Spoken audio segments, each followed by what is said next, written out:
Children's, हम हमारे natural gas के बारे में पढ़ रहे थे। इसी में आगे देखिए, the advantage of using natural gas is that it is easier to transport through pipelines, cheaper than petrol and less polluting than oil और कोल। यानी कि जो नेचुरल गैस है उसको यूज़ करने का जो मुख्य एडवांटेज है वो यह है कि ये इसका परिवहन है वो भी आसानी से होता है पाइपलाइन के माध्यम से, और पेट्रोल के बजाय यह सस्ती होती है। इससे पोल्यूशन भी कम होता है। कोयले और तेल की तुलना में इससे पोल्यूशन भी कम फैलता है। The disadvantage are that it is a fire hazards and difficult to explore. यानी कि इसका जो डिसएडवांटेज है वो यह है कि फायर हैज़र्ड होता है।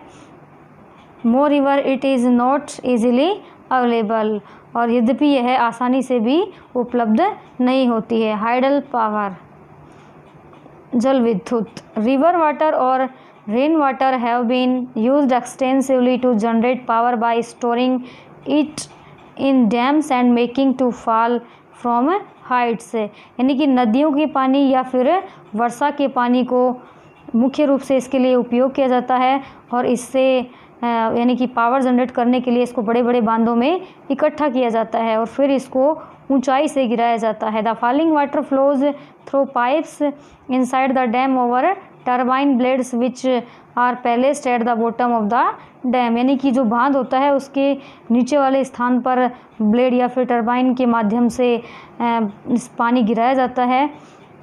The blades move and then turn the generators to generate electricity. यानी जो ब्लेड्स हैं वो घूमने लगते हैं और जो जनरेटर है वो इलेक्ट्रिसिटी जनरेट करता है। This is known as hydro electricity. इसी को हम हाइड्रो इलेक्ट्रिसिटी के नाम से जानते हैं, जिसको हम जल विद्युत भी कहते हैं। The water that is discharged after generating electricity is used for irrigation. The water यानी कि इस पानी का जो उपयोग है, यानी बिजली बनाने के बाद में इस पानी का उपयोग सिंचाई के लिए भी किया जाता है। 1/4 of the world's electricity is generated through hydel power.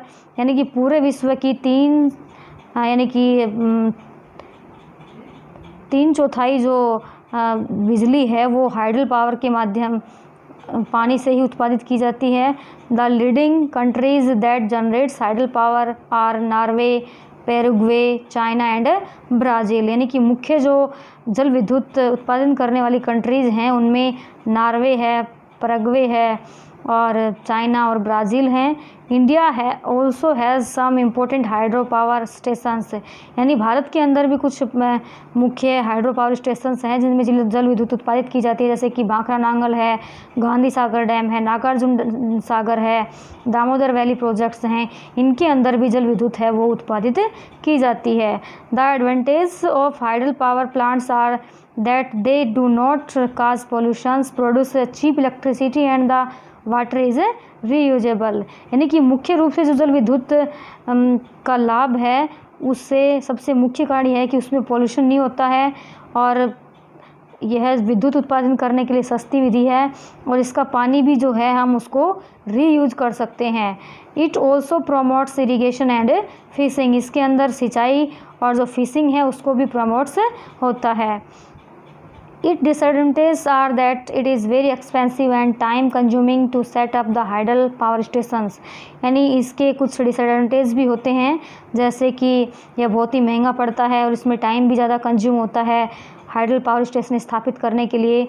The constructions of dams causes displacement of people and deforestation on a large scale. People also lose their agricultural fields। यानी कि बांधों का निर्माण करना पड़ता है जिससे जो लोग हैं वो यानी कि एक स्थान से दूसरे स्थान पर उनको माइग्रेशन करना पड़ता है। एंड डिफोरेस्टेशन, और अधिक मात्रा में डिफोरेस्टेशन करना पड़ता है। पीपल ऑल्सो लूज दियर एग्रीकल्चरल फील्ड्स, और लोगों को अपना जो एग्रीकल्चरल फील्ड्स है उसको भी छोड़ना पड़ता है।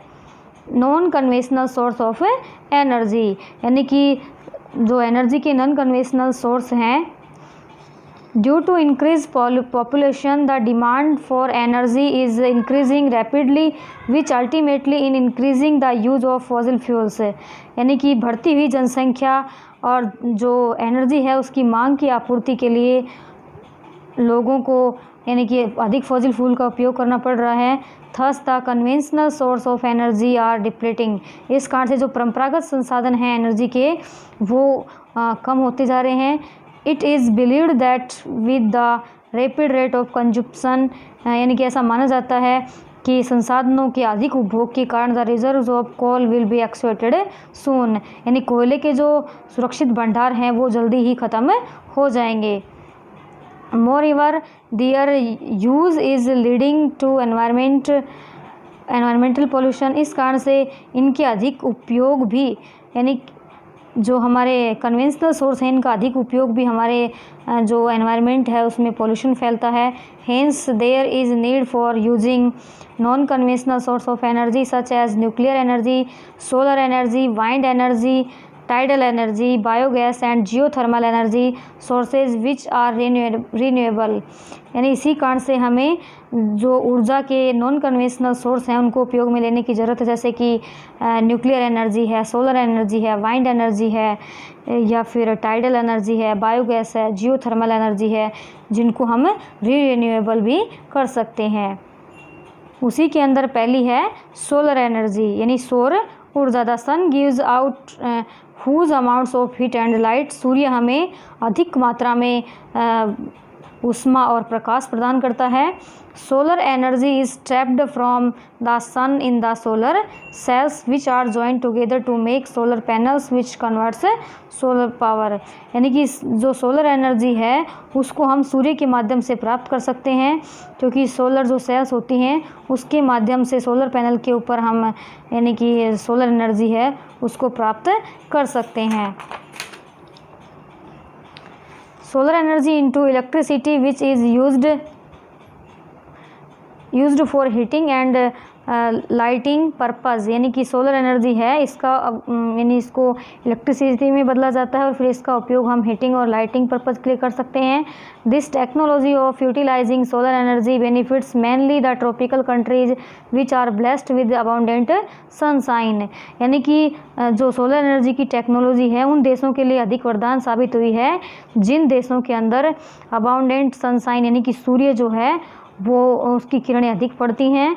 This energy is mainly used in solar cookers, solar heaters, solar geysers, lighting up and street lights for community lighting and traffic signals, यानी कि इस एनर्जी का उपयोग मुख्य रूप से सोलर कुकर में, सोलर हीटर में, सोलर गीजर्स हैं, जो स्ट्रीट लाइट्स होती हैं उनको लाइटिंग अप करने के काम में आता है, और जो कम्युनिटी लाइट्स हैं उनको जलाने के लिए, ट्रैफिक सिग्नल्स के लिए, इस यानी कि तरीके से भी हम जो सोलर एनर्जी है उसका उपयोग कर सकते हैं। Advantage of solar energy are that it is pollution free, once installed electricity will be free and it is an inexhaustible source of energy, यानी कि सोलर एनर्जी के जो लाभ हैं, जो एडवांटेज हैं वो क्या है, सबसे पहले ये पोल्यूशन फ्री होती है, फिर हम इसको एक बार इंस्टॉल करके इस इलेक्ट्रिसिटी को पूरे दिन हम यानी कि यूज़ कर सकते हैं, और यह कभी ख़त्म नहीं होने वाले ऊर्जा के भंडार हैं।